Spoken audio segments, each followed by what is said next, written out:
to musicie wiedzieć, że tutaj cuchnie taką... Teraz gość chce nas zaprowadzić do domu szamana i zobaczymy, no, co tutaj się wydarzy.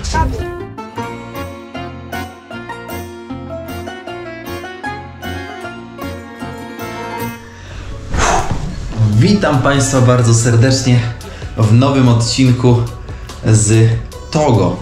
Zastanawiacie się, gdzie jest kierownik, a dokładnie już tłumaczę. Jestem z Haneczką dokładnie w stolicy Togo, czyli w Lomé, i jesteśmy tutaj w hoteliku. Przyznam szczerze, że znalezienie hoteliku w miarę cenowo i jakościowo tutaj i blisko plaży, bo chodziło też o to, żeby odpocząć trochę na plaży, nie było takie proste, ale w końcu się udało. Najlepsze jest to, że babeczka przyszła i powiedziała, że nie ma kompletnie miejsca, moi drodzy, w ogóle do widzenia.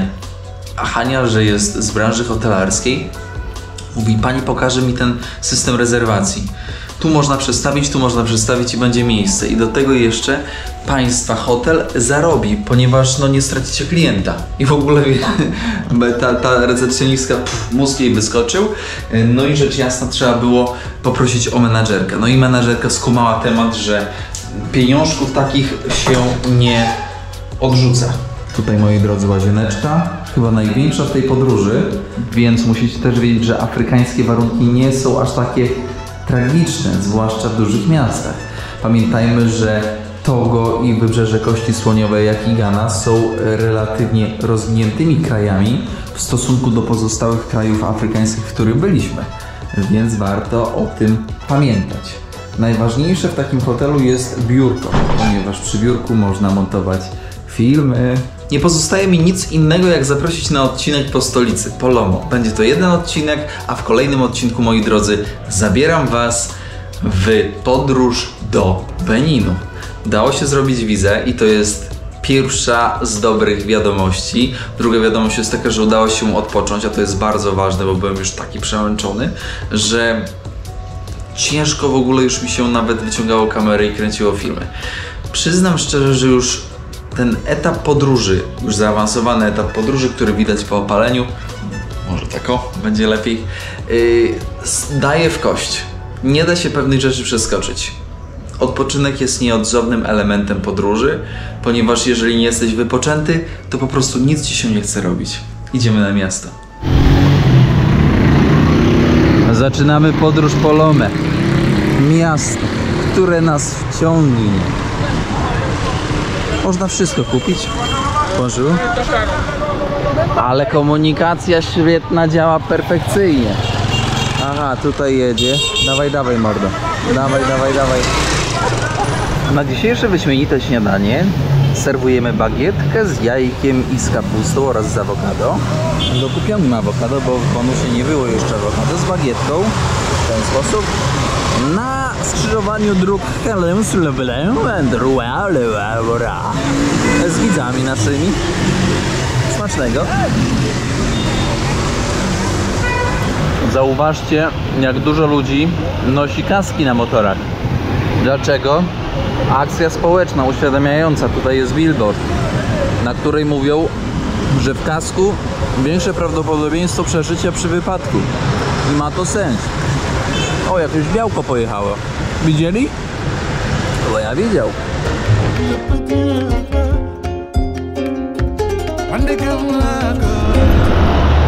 Nie mówcie nikomu, że jadą na motorze 3 osoby, bo tak nie można, ale można.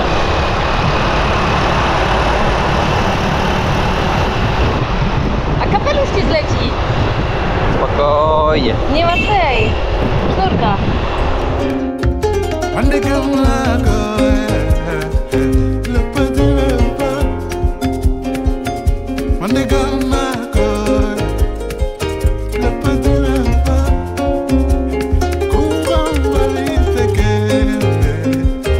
Szanowni Państwo, korzystając z tego, że jesteśmy prawie w centrum miasta, to chciałbym opowiedzieć Wam pewną historię.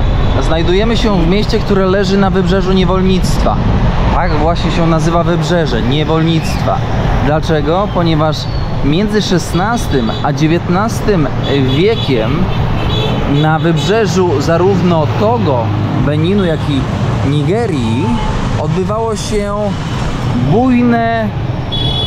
bujne handlowanie niewolnictwem. I niestety byli za to odpowiedzialni Francuzi oraz Niemcy. Później przejęli pałeczkę Brytyjczycy i Holendrzy. Więc niestety jesteśmy w mieście, w stolicy, która ma niechlubną historię niewolnictwa. I tak jak spojrzymy jeszcze historycznie, to dość niedawno się to niewolnictwo skończyło w perspektywie czasu. I to jest przykre. Teraz ludzie są wolni, teraz ludzie decydują za siebie.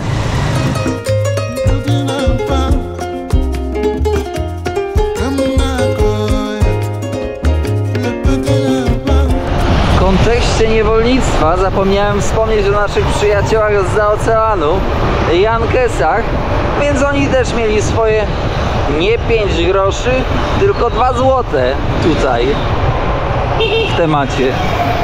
Zauważcie, że w tle, w mieście często możemy zauważyć billboardy dotyczące alkoholu.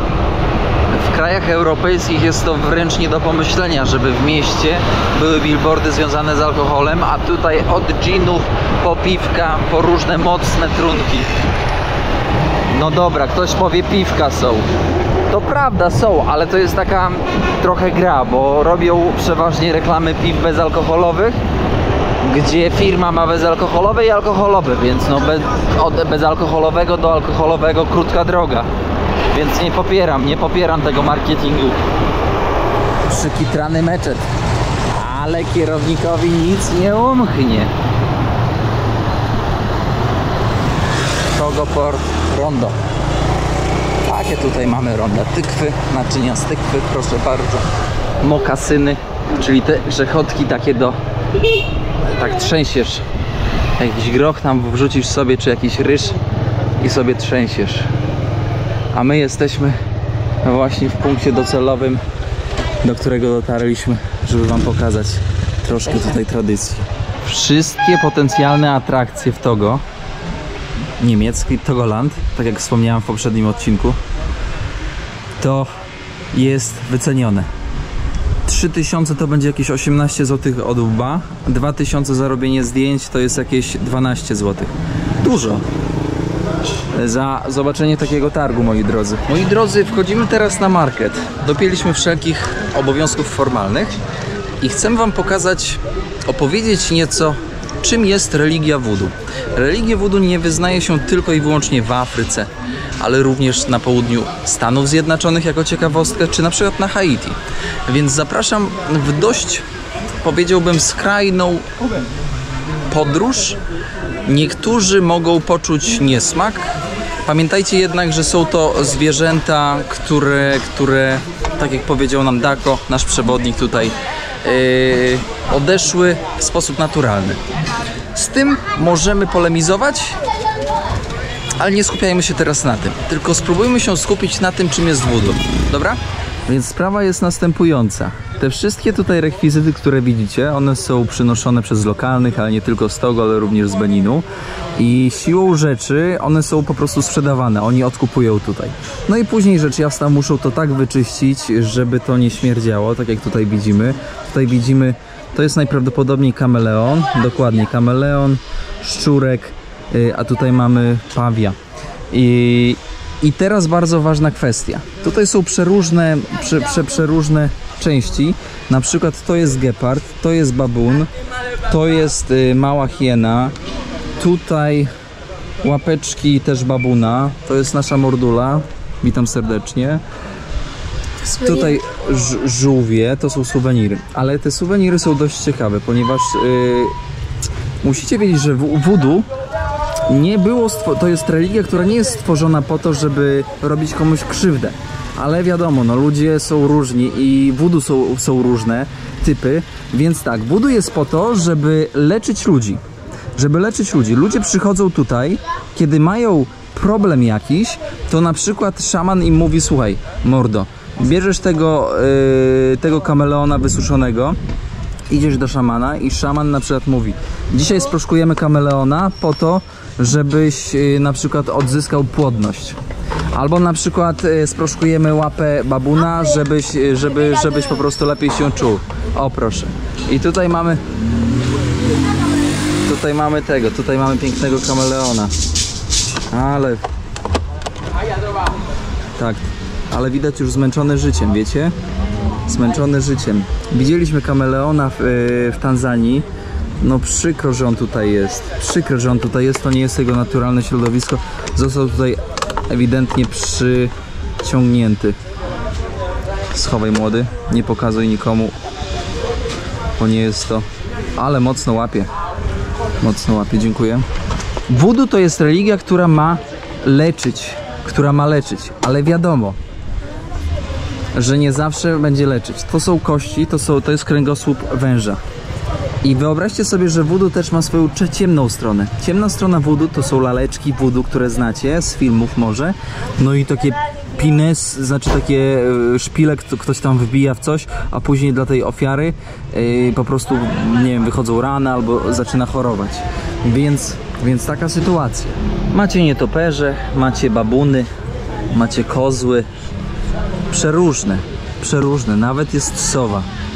Przeróżne, jeże, nie jeże, tego jest strasznie dużo. Kiedyś na odcinku z Afryki mówiłem, co to jest. Moi drodzy, z tego się robi spławiki, takie no najwyższej klasy. Ale to nic innego jak kolce jeżozwierza, który dzięki tym kolcom jest w stanie przetrwać żywot swój, na przykład przed atakiem geparda czy lwa, czy lwicy. Weź teraz włóż to, kurde, tak, żeby tam nikogo nie uszkodzić. Pierwszy raz spotkałam się z sprzedawcą, który jest taki szczery. Powiedział, że ceny nie ma, nie forsuje ludzi, ale jak chcemy coś kupić, to cena zależy od człowieka, czy będzie fajne, czy nie. Ja dodałam, że cena zależy od ubrania. On powiedział, że możesz mi zdjęcie tutaj zrobić. Tak, zrobię. I teraz, czekajcie, Hanie muszę odstawić na bok i zrobić tutaj takie ujęcie. Zobaczcie, to jest ręczna robota. Wygląda tak dziecinnie, ale fajnie przedstawione. Zaczęliśmy naszą przygodę kiedyś w Maroku, jeżeli chodzi o Afrykę. Później był Egipt, Sudan, Etiopia, Kenia, Tanzania, Zambia, Botswana, RPA. Później było kilkukrotnie jeszcze Maroko. Później była Gambia, Senegal, Gwinea-Bissau, Gwinea, Sierra Leone, Liberia, Wybrzeże Kości Słoniowej, Ghana, Togo. No i daj Boże Benin, do którego mamy. Już widzę, tak jak wspomniałem. A co będzie dalej? Albo Nigeria, albo Niger, albo Burkina Faso. Mam małą prośbę, żebyśmy nie oceniali tego miejsca i tego, co teraz oglądamy, przez pryzmat naszych poglądów i religii. Ponieważ pamiętajcie, to jest inna część świata, która rządzi się innymi tradycjami, jest to inna kultura, ludzie wierzą w inne rzeczy, które im teoretycznie i w praktyce mogą pomóc, więc tutaj nie można powiedzieć, my oglądając to, wy oglądając, ja będąc tutaj oglądając, my nie możemy tego ocenić i powiedzieć: o kurczę, oni robią źle. No bo nie możemy tak zrobić, bo to nie jest fair wobec nich. Oni wykształcili to przez x wieków i oni to kontynuują, oni w to wierzą. Tak samo niektóre rytuały z Polski mogą wydawać się im niestosowne, nieetyczne, nieciekawe, prowokujące.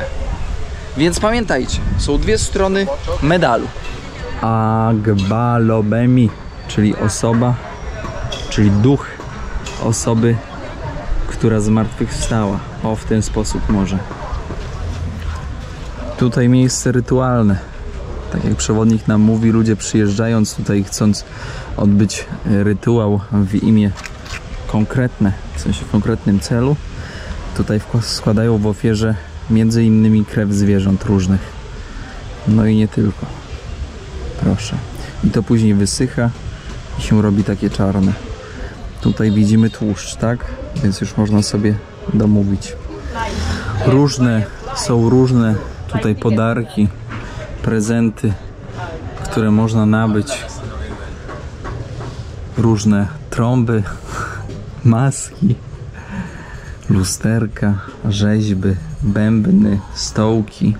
Wszystko to jest komercyjne, nawiązujące do ichniejszej tutaj tradycji. Haniu, twój tata jak był w Afryce, tutaj w tych stronach, co przywiózł? Taką statuetkę. Statuetkę, ale co, płci żeńskiej? Żeńskiej. A miała ubrania? No taka była. No to pozdrawiamy serdecznie pana Janusza. Hania, ty nie będziesz dostawała, ty nie bierzesz takiej. Spokój. Po ojcu się nauczyła. Z tymi pamiątkami to powiem wam tak. Wudu jest wudu. Pamiątki są pamiątki. Ale ja do swojego domu wudu bym nie brał. W sensie nie brałbym pamiątek wudu. I tyle w temacie. A dlaczego? Może kiedyś to rozwinę. Krokodylki, kajmany. W ten sposób się poluje, zawiązując tak pyszczek. Tutaj jest zawiązany pyszczek, ponieważ żeby to się nie rozleciało, ale tak się właśnie, jak już się upoluje, to tak się knebluje, żeby krzywdy nie zrobił. I moi drodzy, i to jest taki prawdziwy market szamański. Zobaczcie, tutaj mamy żółwia. To są żółwie, które występują w buszu. Normalnie idziesz buszem i normalnie możesz zobaczyć żółwia. Pamiętam kiedyś to było dla mnie takie ciekawe, gdy spotkałem przy bucie żółwia. I wyobraźcie sobie, po co one są, bo one tutaj są, one są żywe i wiecie, i one sobie tutaj leżą, czekają na klienta. Bo jak szaman powie na przykład, że żeby wyleczyć problemy z plecami, to trzeba żółwia i ze skorupy zrobić proszek i z mięsa coś tam, no to ktoś tutaj przychodzi i gotowca już sobie ma, kupuje. Więc dopóki tego nie powiedziałeś, nie wiedziałam, że one są żywe. no, zobacz. Tak. I teraz powiem wam tak. No są różni bożkowie, tak to nazwę, bo teraz nie mam innego słowa. I to jest gość, który odpowiada za płodność.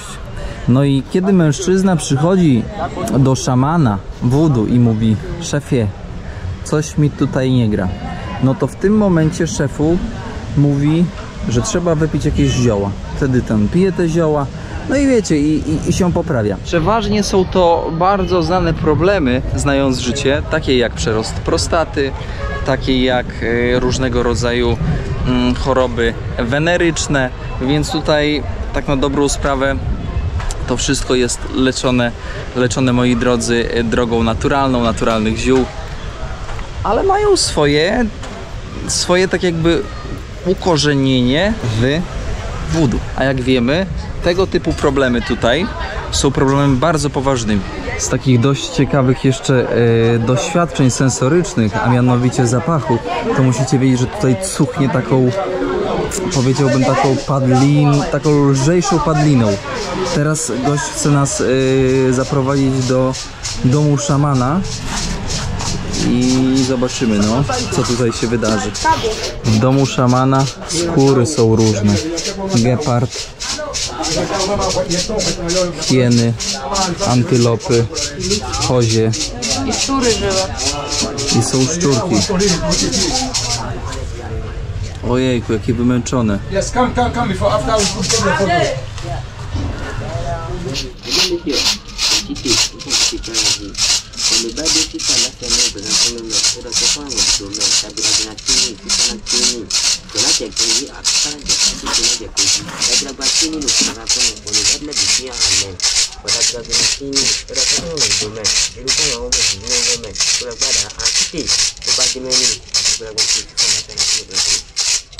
Czarek. Czarek.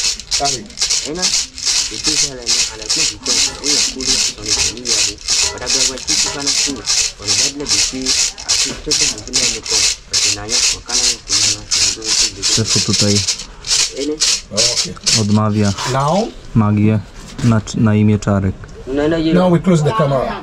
Moi drodzy, tutaj mamy u szamana kilka rzeczy. Szaman tutaj, jego tata pojechał gdzieś do miasta, co prawdopodobnie nie jest prawdą. Mamy kilka talizmanów. Ten talizman, kiedy jedziesz w podróż, mówisz dobre rzeczy, żeby nic ci się nie stało, później te dobre rzeczy zamykasz tutaj, wkładasz do kieszeni i jedziesz w podróż. To jest na podróż. To jest na przykład dla par. Dla dobrych par, w sensie jak chcesz, żeby z swoją żoną bądź twoim mężem ci się udało, no to musisz to w nocy trzymać w ręku, później na to dać trochę kropel wody, później położyć męża bądź żony rękę, no i tak jakby to symbolizuje takie połączenie. Zobacz, takie złączone tutaj dwie części. Do końca świata i jeszcze dalej. Więc to w domu pomaga utrzymać związek. To jest talizman. Ja wam po prostu powtarzam to, co mówił przewodnik. To jest talizman, który się nosi na szyi na szczęście. Ewentualnie można go też mieć w kieszeni bądź w portfelu i też przynosi szczęście.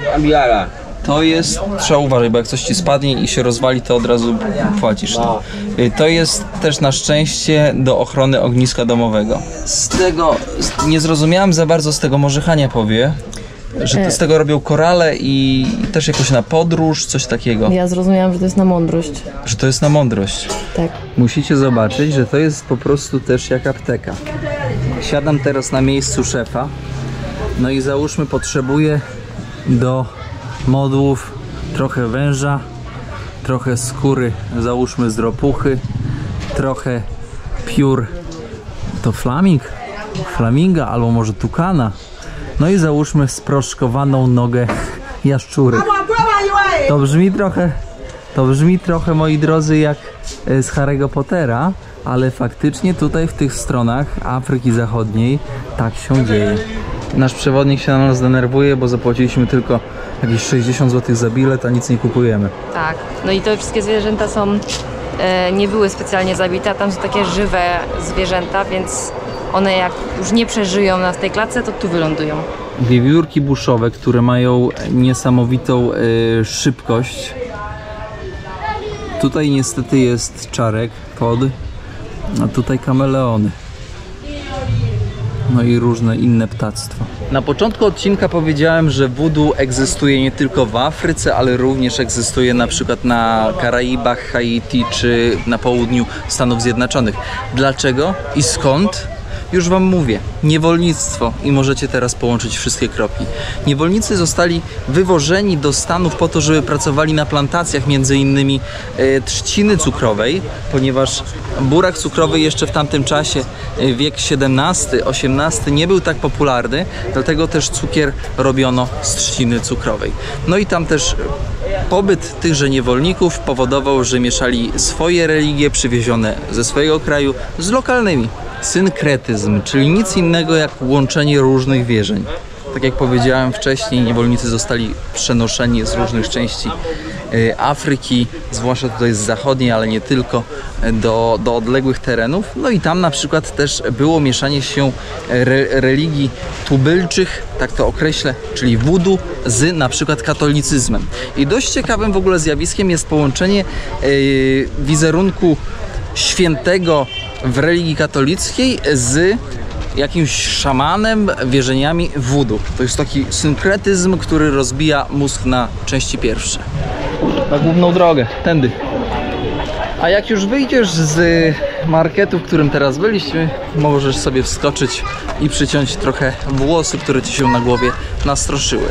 Wiem, że to nie była na pewno jedna z przyjemniejszych wycieczek po takim miejscu dość odległym, kulturowo, jak i ogólnie mentalnie, moi drodzy, ale pamiętajcie, że żeby poszerzać horyzonty wiedzy i postrzegania świata, trzeba też od czasu do czasu zajrzeć do takiego miejsca.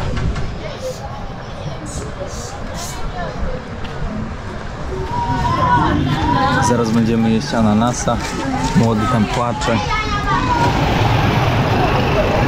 Idziemy w miasto. Materac z najnowszej klasy do kupienia.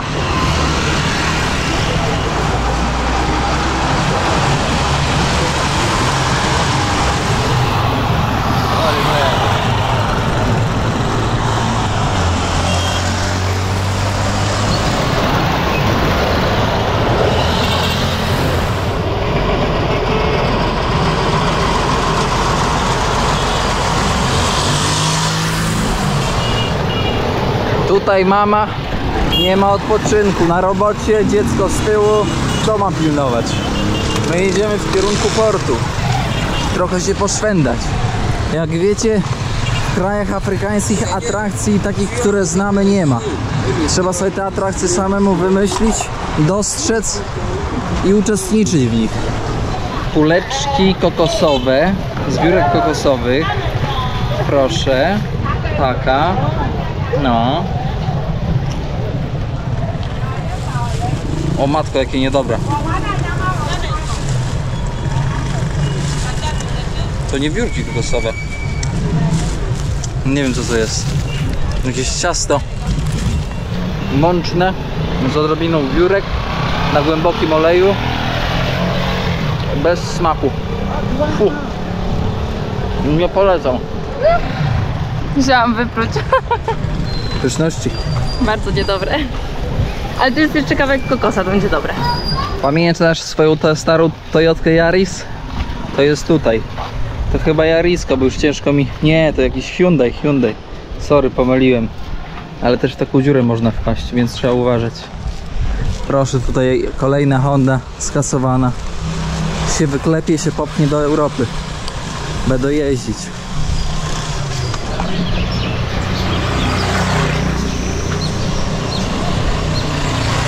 Zauważyliście pewną tendencję dotyczącą zamożności krajów i poziomu rozwoju edukacyjnego, ale również infrastruktury drogowej, co jest dostępne na pierwszy rzut oka, pomiędzy koloniami francuskimi a koloniami brytyjskimi.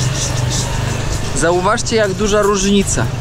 Te francuskie jeszcze są znacząco w tyle, powiedziałbym, do tych brytyjskich. I gdzie by się nie pojechało, to zawsze jest, mam takie same odczucia, że te brytyjskie są zawsze wyżej, zawsze z przodu. Jak myślicie, z czego to się może brać? Dajcie znać, co przychodzi wam do głowy w tym temacie. Szkoła. Mogą być 2 zmiany, mogą być 3 zmiany. Od 8 załóżmy do 12, później od 12 do 18 i od 18 załóżmy tam do 22. Dlaczego? Bo gorąco i dużo dzieci. Każdy chce edukacji. Bar CPC. Bar 100% mocy. Kolejny test pompoma Yuki. Jaki to jest smak? Nie potrafię go określić, ale tamten był smaczniejszy. Hania mówi, że Anysz, dziękuję, nie. Jak guma owocowa, taka stara, kiedyś starego typu. Kto się urodził w latach 90., 80., by na pewno kojarzył. Ale ja tutaj piję w tej Afryce dużo takich słodkich napojów gazowanych, a to nie jest dobre. To nie jest dobre. Moi drodzy, będziemy pomalutku kończyć dzisiejszy odcinek. Niemniej jednak, biorąc pod uwagę, że dzisiaj było mówione w głównej mierze o voodoo, i tak sobie pomyślałem, dopiero teraz doszło do mnie. Oni tutaj mają voodoo, a my w Polsce mamy szeptuchy i szeptunów. To nic innego jak też lokalne wierzenia. I to dosłownie można powiedzieć, że to jest 1 do 1.